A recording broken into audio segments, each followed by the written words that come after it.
Treasury Star Parade. Produced under the personal direction of William A. Beecher, with Vincent Price as our master of ceremonies, David Brookman and the Treasury Orchestra, and Edward G. Robinson, in a radio adaptation by Malcolm Meacham of a short story by Louis Atomy, which appeared in this week's magazine entitled It Isn't Peanuts. This is Vincent Price, ladies and gentlemen, in another of the programs brought to you by your Treasury Department. Today, I want you to meet a friend of mine, name of Joe Dokes. Maybe you already know him. I hope you do, because he's just about the best thing I know about this country of ours. A plain, average, everyday American who likes America and believes in it and what it stands for. Sometimes he's your grocer, or your butcher, or your baker. Sometimes he's a miner or a mechanic. Or, well, sometimes he's just a cab driver. And that's what our story is about today. A cab driver in Washington, D.C., which is just about the busiest place in the world today. And we've got Edward G. Robinson here from Hollywood to play the part for you. Now, I heard this story about Joe from a friend of mine. Her name's Mrs. Smith, and she's a lawyer. She was down in Washington on business just the other day. Well, you tell us, Mrs. Smith. Of course, Vincent. It was raining, as it sometimes does in Washington, and I'd been standing for 15 or 20 minutes in front of the Supreme Court building trying to hail a cab. Well, dozens of them passed, but all were busy. And then suddenly, like manna from heaven, just as I was about to make a run for it, this cab came along. Cab lady? Oh, yes, thank you, I said as he opened the door for me. Thank you very much. I was beginning to think I'd never find one. Every cab in Washington seems to be busy today. Yeah, kind of tough proposition finding one these days. Lots of new people in town, and what with the shortage of cabs anyways, it makes it kind of tough. Well, I settled back in the car and took a good look at Joe. He seemed to be about 50 years old, medium height and weight, a little bent from constant driving, I suppose. And he had a friendly and kind but slightly worried face. And somehow he seemed anxious to talk. Yeah, take this here old hack now. Before the war, it would have been turned in and junk 6 months ago. But the cab companies is up against it just like everybody else, so I just keep on piloting her around, hoping for the best that he don't fall to pieces on me one of these days. But it's all for a good cause. Where to, lady? Oh, the Mayflower Hotel, please. Oh, sure thing, lady. I liked Joe. I liked hearing him ramble on, so I just listened. As I was saying, he can... Yeah, as I was saying, I guess we all got our troubles these days, but after all, as I keep saying to my wife, what the heck, what do we have? I mean, if we... He stopped talking abruptly and jammed on his brakes as we came to a red light. And then he turned around and looked at me a little sheepishly and said... Guess I pretty near went through that one. Cops is tough down here these days by jumping red lights. Well, the other day, a guy I know what hangs out around the same neighborhood... I never got to hear what happened to the guy because two well-dressed women, about 35, I'd say, bore down upon us through the rain, calling... Cab, please! Oh, thank heaven we found one. I'm simply drenched. Joe looked at them apologetically and then back at me. Well, I'm sorry, ladies. This cab is took. Oh. And then he looked back at me again, inquiringly, and added... Well, unless, of course, this lady here don't mind. If you're going in the same direction, maybe she wouldn't mind sharing a fare with you. Well, of course I didn't mind. I told them I was going to the Mayflower if that was anywhere near their destination. The Mayflower? Well, that's perfect. I'm just dying for a cup of tea or something anyway, aren't you, Jessie? Tea? That sounds like perfect heaven, my dear. And with groans of gratitude, as Joe hopped out and opened the door, they scrambled inside and settled themselves back against the cushions. I think it's just too kind of you to let us share your cab this way.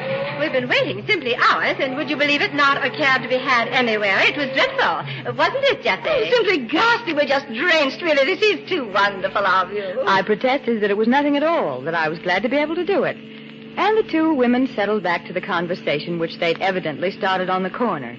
It makes me furious, one of them cried. It makes me furious. Imagine having to wait nearly half an hour for a cab. Now, what's this country coming to, anyway? Well, of course, the whole thing's perfectly absurd. If they'd only let us use our own cars. But what can you do? No tires, no gasoline. Oh, it's really too dreadful, my dear. And so they went on and on and on, criticizing conditions and people without ever a mention of the fact that there was a war. I was watching Joe up in front.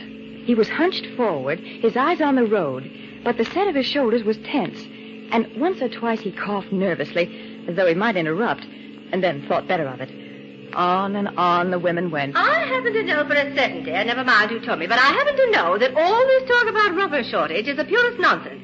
And as for gasoline, well, you know perfectly good and well that with all the gas and oil there is in this country, it's just pure and simple inefficiency. Gasoline shortage. Oh, rubber. Oh! And the woman leaned over and whispered softly in her companion's ear for a moment, while Joe squirmed uneasily on his seat. But I caught one glimpse of his face in the rearview mirror. It was white and tense, and his jaw was set and grim. Well, the women chattered on and on, sometimes whispering, sometimes obviously not caring whether Joe and I heard or not. Tearing into this political person, the government, everything in general. Congressman, one of them cried. Congressman? My dear, don't you realize that's what's happened to all the cabs? They've been commandeered for the use of government officials. I can't believe it. Did you ever see a congressman waiting for a cab? Well, now that you mention Of it... course not. Oh, you just don't know. It makes me so mad I could cry sometimes, the things that are going on. Why, I heard just the other day that a certain cabinet member, never mind who, is really... Oh, Mabel, you don't mean to. I certainly do. I hear they've promised him simply fabulous things. Well, all you have to do is just look at the things he's done. Joe's face in the rearview mirror grew more set and grim as Jessie exclaimed. It sounds unbelievable. But Mabel rushed heedlessly on. It is, my dear, it is, but that's not the half of it. I heard just the other day from the most reliable source that a certain $1-a-year man who has a great deal to do with letting is simply sabotaging the government and robbing the people blind. Nobody's got a chance except his own company. Well, I did hear that a certain congressman has said quite openly that he's going to get himself reelected if he has to split the whole country wide open doing it. There. You see? That's just what I mean. Nothing and no one was safe from their wagging tongues. Finally, as we came around by the White House, Mabel fairly screamed with rage. And as for that man, I get so mad when I think of him, I could die. But do you know that even New Deal is saying about him? And I'm sure it might... Oh! Suddenly, with a quick, decisive movement, Joe had swung the cab over to the curb and slammed on the brakes. I got a good look at his face, pale and tense with anger, as he jumped out of the car and yanked the door to the back seat abruptly open, muttering to himself... No, enough is enough. I've had all I can stand. I can't take any more. Here, you two ladies, get out. Get out? What on earth are you talking You about? heard me. I said you two ladies, come on out. What do you mean? We're going... You're going to get out. I'm not taking you any further. I can't listen to such talk.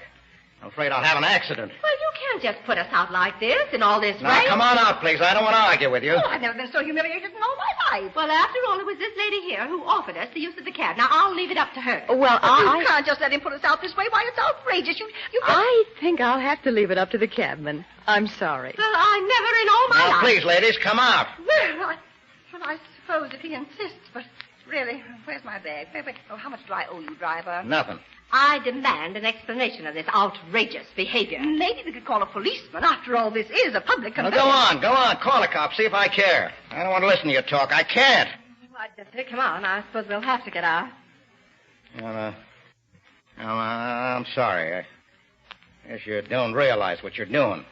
I guess what I really want is to teach you a lesson. A lesson, indeed. Yeah, I know. Maybe I got a lot of nerve doing that, me being only a cab driver, but I can't take talk like yours. Talk like... How do you mean? Well, just talk like yours. I've heard a lot of it lately. And from people who look like they ought to know better. I can't take it no more, that's all. It's dumb. It's worse than dumb. Because, you see, this ain't 1936. No, nor not even 1940. This is 1942. 1942? Yeah, 1942, and we're at war, see? And you and the people like you go around talking like as if our enemies wasn't Hitler and Hirohito, but these here people running our government. Mabel, I suppose you think that everything is just perfect here in Washington. No, I don't say everything's like it should be. Maybe it ain't. Maybe not by a long shot. And I know lots of officials. See, I drive them. You talk like they got some sort of corner on cabs. Well, they ain't, see? They wait their turn just like everybody else. And I hear them talking the cab here, yeah. Including some of the guys you mentioned, if I got what you was talking about right. And they sound all right to me. And I know a couple of congressmen personally. Yeah, they ain't nearly as bad as congressmen is cracked up to be. Maybe what's splitting up the country isn't congressmen trying to be reelected. Maybe it's talk like yours. Well, I never. Maybe he's right. Now, maybe we better... be still, Jeffy. Yes, my good man, go on. Yeah, well, then we come around here by the White House. Gee, that was the final straw. You see, the man in that White House, he's our president. He's the only president we got. He's in charge. It's a terrible job, what with all the work and the responsibility. Before the trees got leaves on, I used to see light in his room at 1, 2 o'clock in the morning. Well, nevertheless, this is still a free country, and I don't say you shouldn't criticize. You should. We all should. We're Americans. Only ladies, be sure you're not repeating things and saying things that the enemy wants you to say and is spreading around, things to make us distrust each other and then the men who are working for us. Gee, because if that thing starts happening, why... Look, did you ever hear that expression they use, divide and conquer? Well, this country is at war, ladies. Yeah. I've got a son.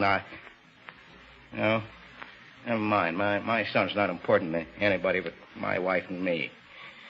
Yeah, but what we can't afford to forget is that we're fighting, getting ready to fight all over the world. And believe me, it isn't peanuts we're fighting for.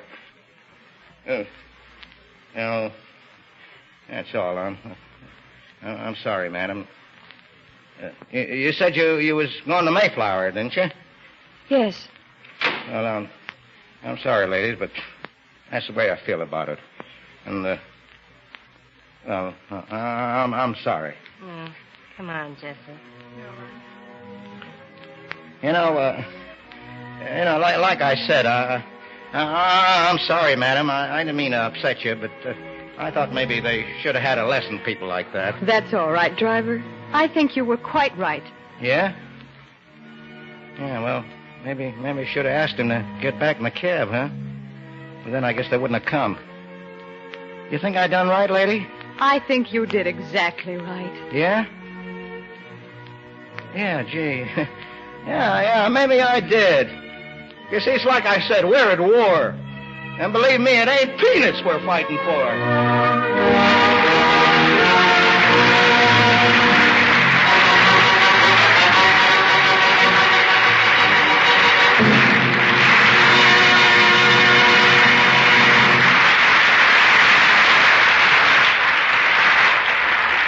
Thank you, Edward G. Robinson, for introducing all of America to our friend, Joe Dokes.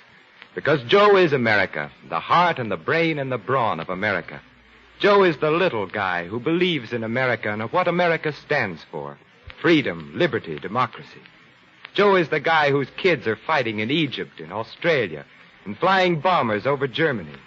Joe is the guy who stays at home, maybe, and works in the defense plants, tirelessly turning out the planes and tanks and guns and ammunition which we must have to win this people's war.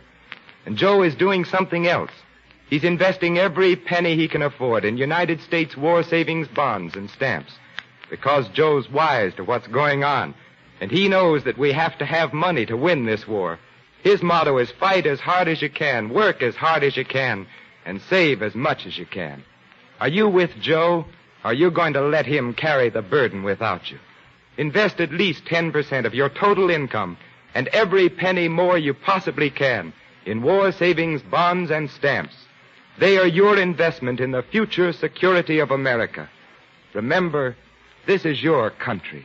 Keep it yours.